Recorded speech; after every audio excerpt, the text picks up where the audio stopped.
anti-inflammatory activity as well analgesic activity, we must have two phenyl ring systems on these nitrogens. So nitrogen must be separated with the two phenyl groups. So these phenyl groups are very essential for the activity. This is the first point. So if you done any substitution on this phenyl ring without making any substitution on this ring, the net result will decrease in activity. So substitution on any one of the phenyl ring results in decrease in activity. So if you want to do any substitution like methyl group or chlorine group or nitro group or OH group, you have to make a substitution on both the rings. On this ring substitute a methyl group, on this ring you may substitute a methyl group. The net result will there is a retention of activity. So this is about this aromatic phenyl group. So next we will discuss about this is side chain. Okay, side chain.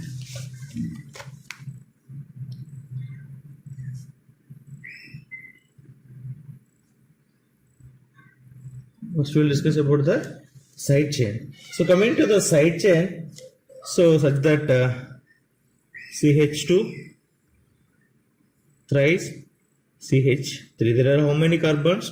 4 carbons. 4 carbon chain. 4 carbon chain. So its side chain has gamma carbon can have keto group. Okay. So substitution we will get an active compounds such that on substitution of keto group in gamma position of side chain gives active compounds, will give an active compounds. Okay, this is about side chain. So the next point is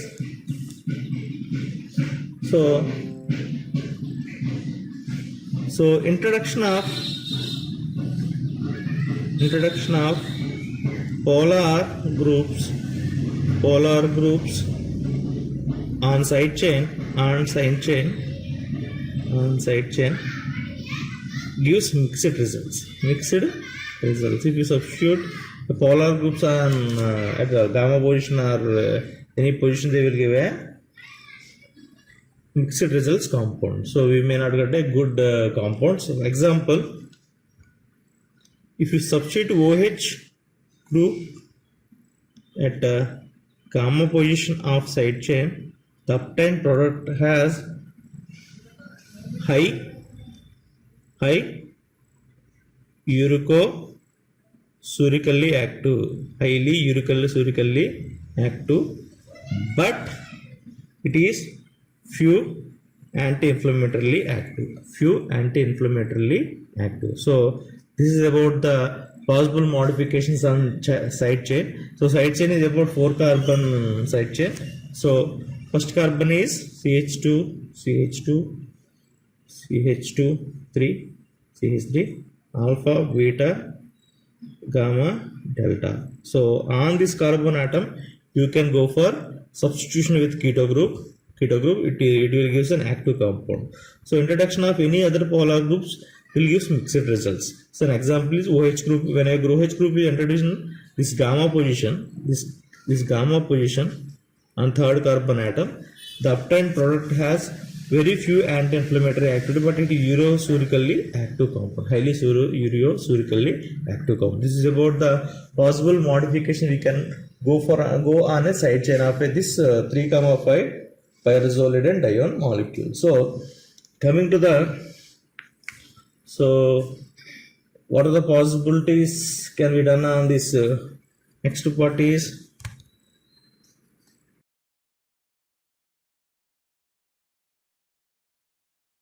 coming to the next position or next moiety is here is pyrazolide and dione moiety. Third moiety is pyrazolide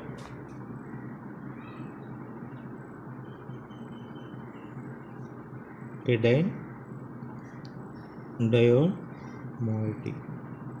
So what are the possible modifications we can make on this moiety now we see. Okay, and what are the importance of this moiety in the molecule now we see. Okay, so again I am drawing the structure here. Nitrogen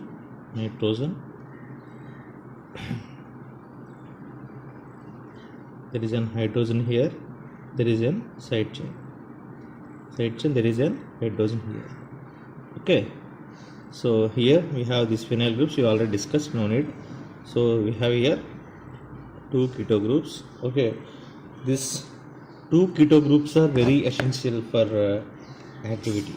Okay, very essential for activity. These are called as dicarbonyl function. This function is called as, these two carbonyl carbons are called as dicarbonyl function. This is essential to increase acidity of hydrogen, acidity of this hydrogen atom. So this hydrogen atom on this pyrazolidine dione moiety must be present. Okay, if you replace this hydrogen atom with any bulky group, the entire moiety, this drug molecule will lose its activity. So this, to enhance the activity of this hydrogen atom, this in third position and in fifth position we must have two carbonyl groups. These two carbonyl groups collectively called as dicarbonyl function. This dicarbonyl function is essential for increase acidity of the hydrogen. Okay, so here, so you can replace this any one nitrogen, this nitrogen with oxygen. If you replace any one nitrogen with the oxygen, so we will get a derivative called as, the obtained derivative is called as isoxazole derivative.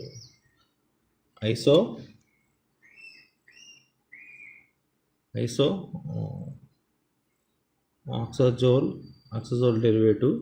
This is also active compound. If you want to replace any one of the nitrogen with the oxygen, you will get a derivative called as isoxazole derivative.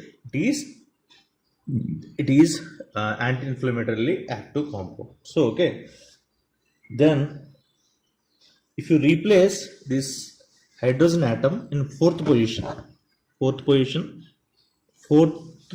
hydrogen atom is, if removed or substituted with any other group, the result was decrease in acidity. There is a decrease in acidity, therefore there is no anti-inflammatory activity. There is a loss of anti-inflammatory activity. So if we replace this hydrogen atom, whatever the output is, there is a net result is decrease in acidity. As a result of decrease in acidity, there is no anti-inflammatory activity. So to have an anti-inflammatory activity in fourth position, along with the side chain, we must have an hydrogen. And this hydrogen must be highly acidic. We have to maintain this acidity of this hydrogen high level by having a dicarbonyl function.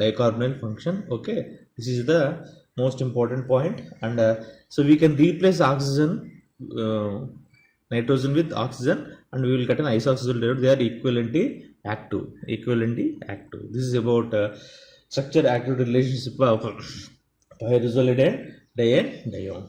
Okay, so there are three side chains, three moieties.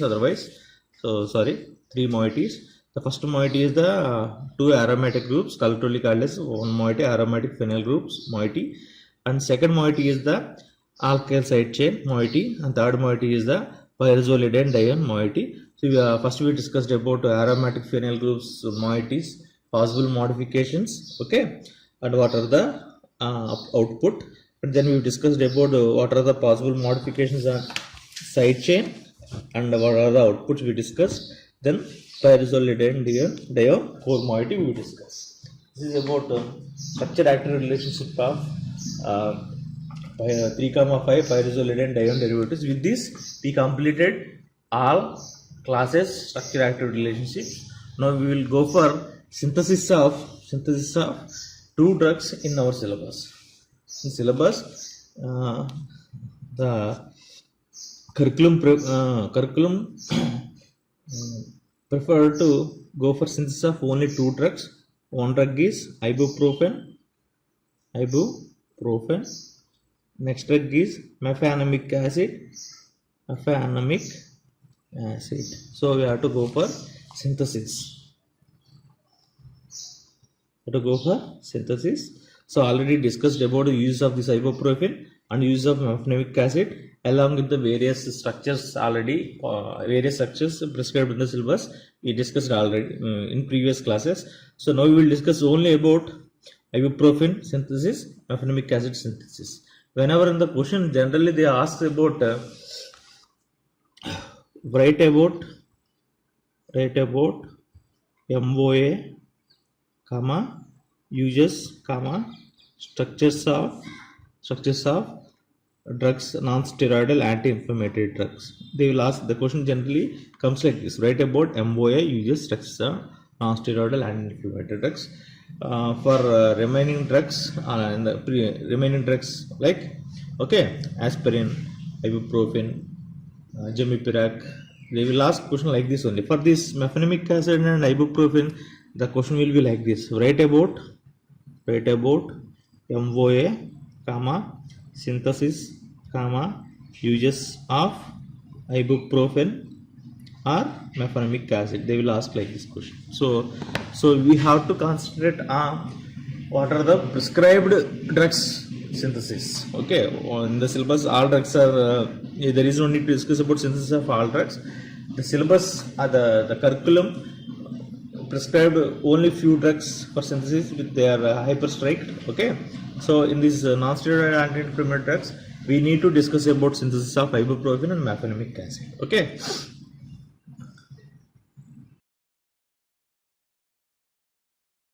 so the synthesis of ibuprofen, the structure of the ibuprofen is there is an aromatic benzene ring, okay, with CH, COOH, CH3, okay.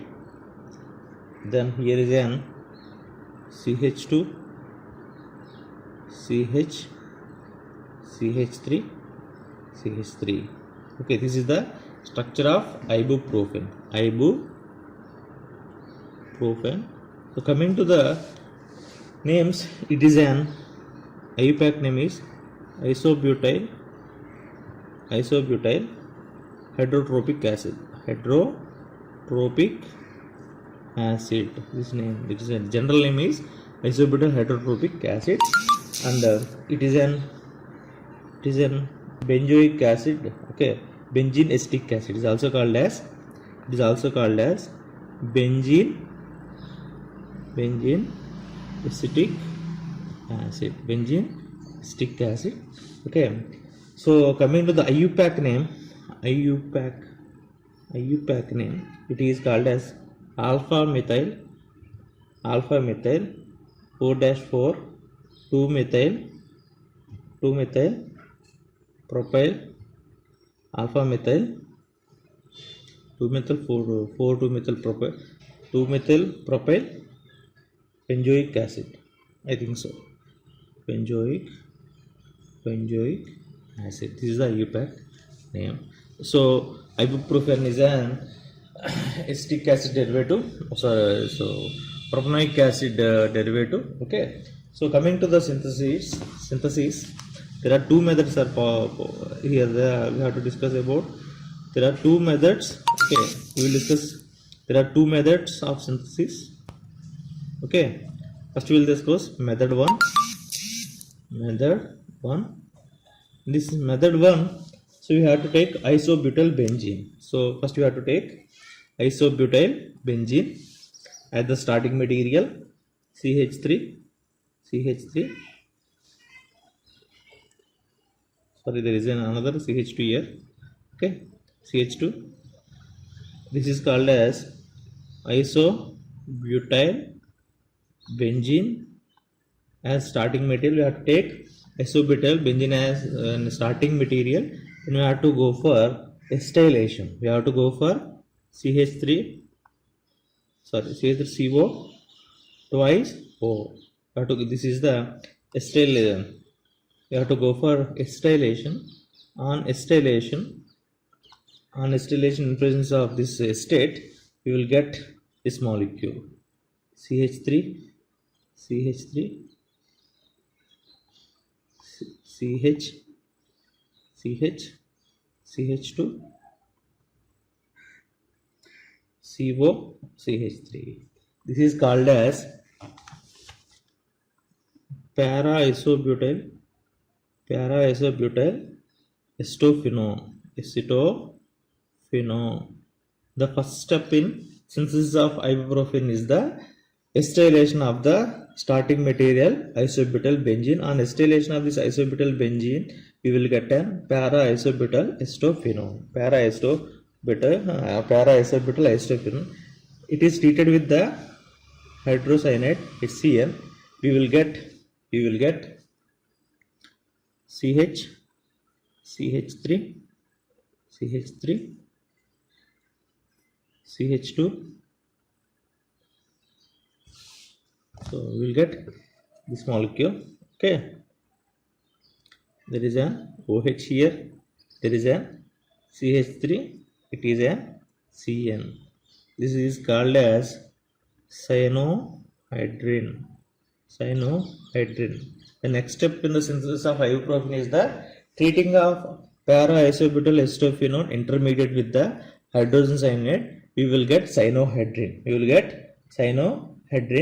This is treated with it is reduced with hydrogen iodide in presence of phosphorus. This is the first step, and next step is hydrolysis.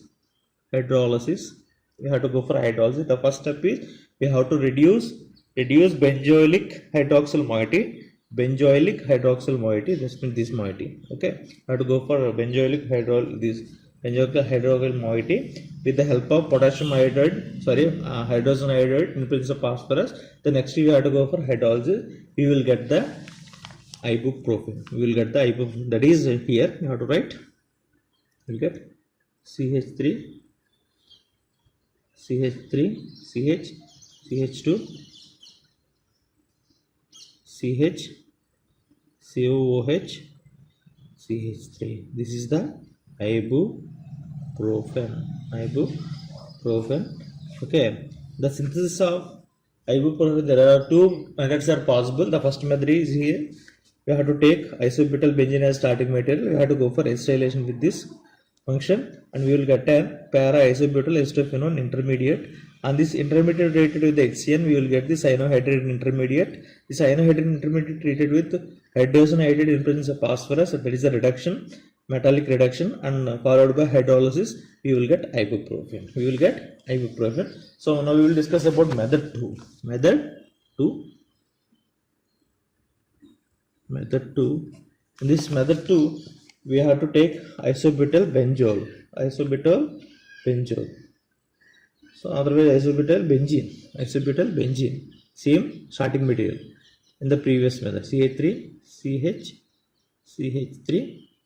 CH2 phenyl group. This is the isobutyl benzene. Okay. Then we have to go for acetylation.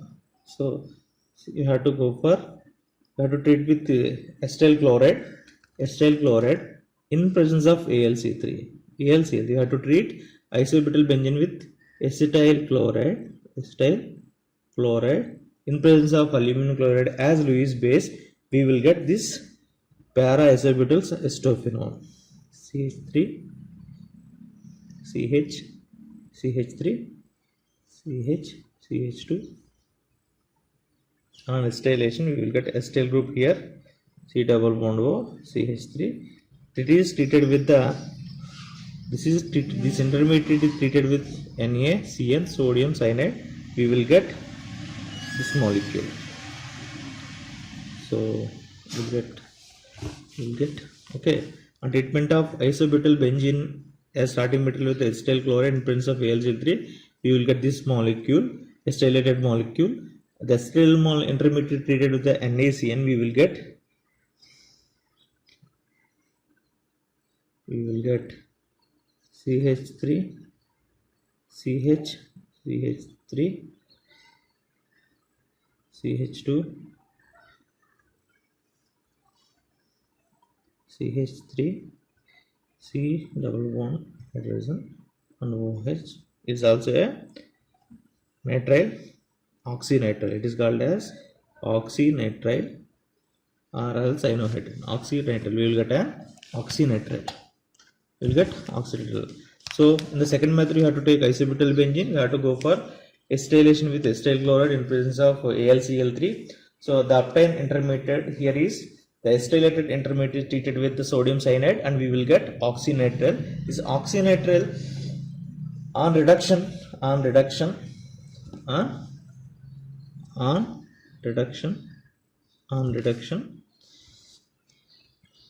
in presence of hydrogen iodide and phosphorus, and followed by hydrolysis we will get ibuprofen.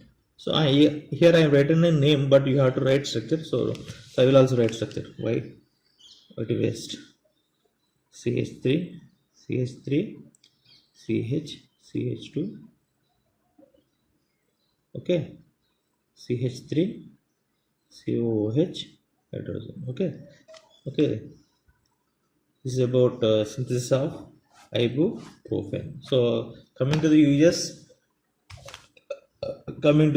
I already discussed in previous class. So whenever the structures of various molecules are discussed, okay. So this is about the synthesis of ibuprofen. For the synthesis of ibuprofen, there are two possible methods are there. So we already discussed method one. For both methods, the starting material is the isobutyl benzene. In the first method, we are go for acetylation. In the second method, we have gone for acetylation in presence of a Lewis acid called as AlCl3. Okay, so this is about synthesis of ibuprofen. Next, we will discuss about synthesis of mefenamic acid. So in the synthesis of mefenamic acid, the structure of the mefenamic acid is here. There is a C double bond OH. Okay, here NH. You have to go for okay, CH3 here, CH3 here. It is the mefenamic acid.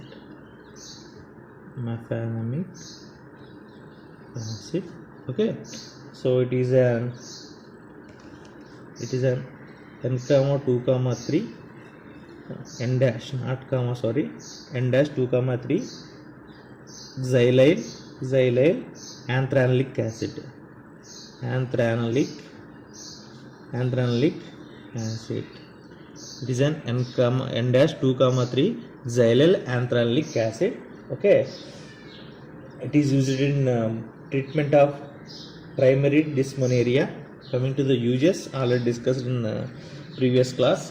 Okay, again I am explaining. It is used in treatment of primary dysmenorrhea, inflammatory fever, okay, stiffness of soft tissues, so and dental pain. It is used in inflammation with fever and soft tissues and dental pain. So coming to the synthesis,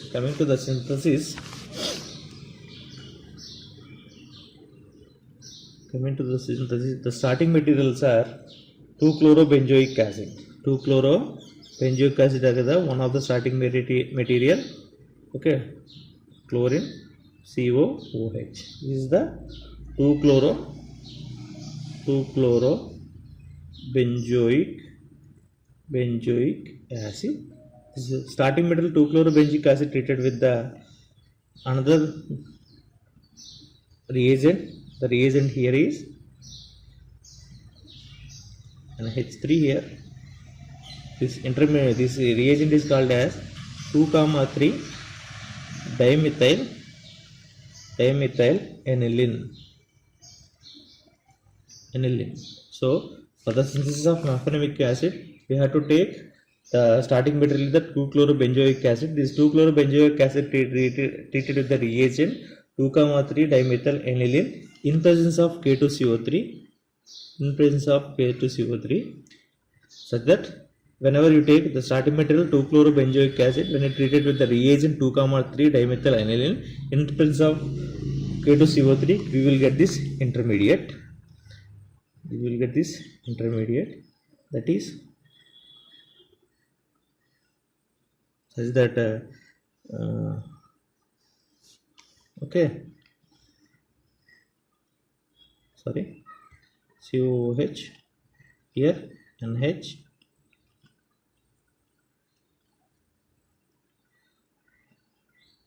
CH3, here we have CH3. It's such that the reaction occurs between whatever the reaction possible, we will get this intermediate. It is a workup in presence of HCl, workup in presence of HCl, on workup in presence of HCl we will get mefenamic acid. We will get mefenamic acid, that is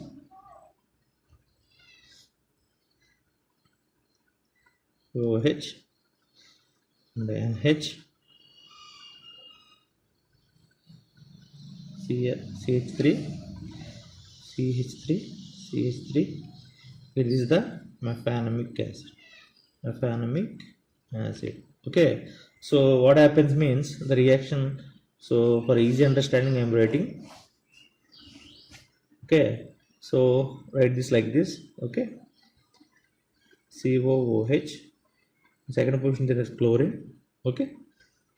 Okay.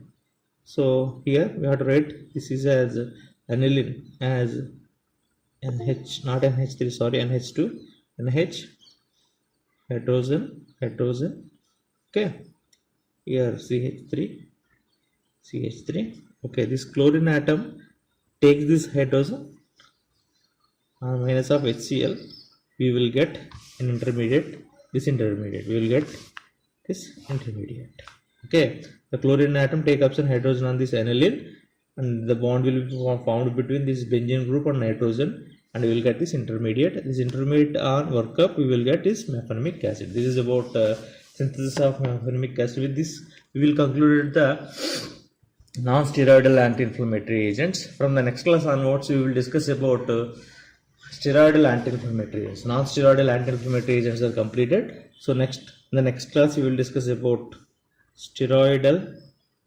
or narcotic analgesics. Okay, in the next class we will discuss about steroids or narcotic analgesics. Okay, with this we concluded the non-steroidal anti-inflammatory agent. In the next class we will discuss about steroidal or narcotic analgesics. Then we will discuss about